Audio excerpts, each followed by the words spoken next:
What if we're witnessing a silent takedown of justice happening right in front of us? Because from where I stand, the dots are starting to connect, and the picture is terrifying. Let's go back.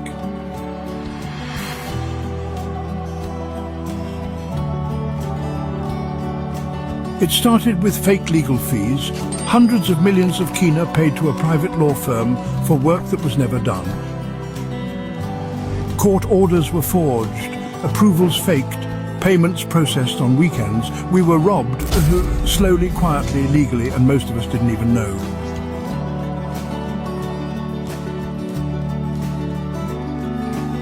As Deputy Secretary for Finance, Jacob Yafai approved over 41.8 million kina in payments to Paul Paraka.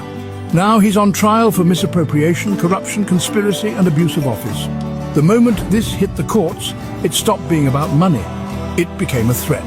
Because if Yafai falls, so do the secrets, so do the silent mouths, and the files that no one wants opened.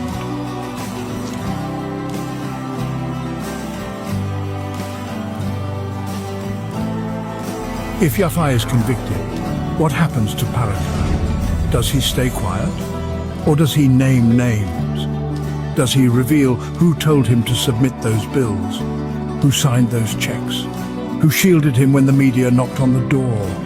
What if those names include members of Parliament? What if one of them sits in the Prime Minister's seat? James Marape was Finance Minister when it happened. Is he guilty? Maybe not. But a trial could spark questions that won't be easy to answer. This case might be the string that unravels the whole fabric. Chief Justice Sir Gibbs Salika takes over. He refuses to throw the case out.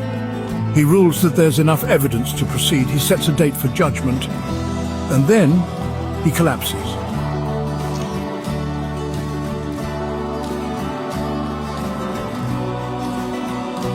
He's rushed to Pacific International Hospital for a CT scan. Doctors say stroke, but Australian specialists later confirm it's Bell's palsy. Not life-threatening, but mimics stroke symptoms. So, was it a misdiagnosis or was it something more? Here's what the Chief Justice himself said. I didn't trust them. I didn't want to be injected. I feared what they would do to me. Those are not the words of a man who feels safe. Those are the words of a man who thinks he's being targeted.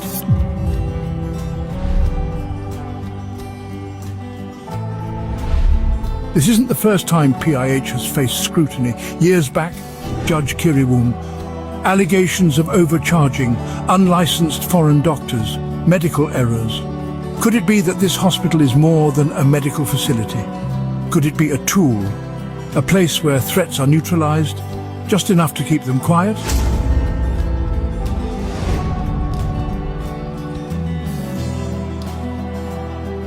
Maybe this isn't about Yafai. Maybe it's about silencing the judge. If Sir Gibbs Salika delivers a verdict, it doesn't just punish one man, it pulls back the curtain, it exposes Paraka, and maybe puts PNG's most powerful figures at risk.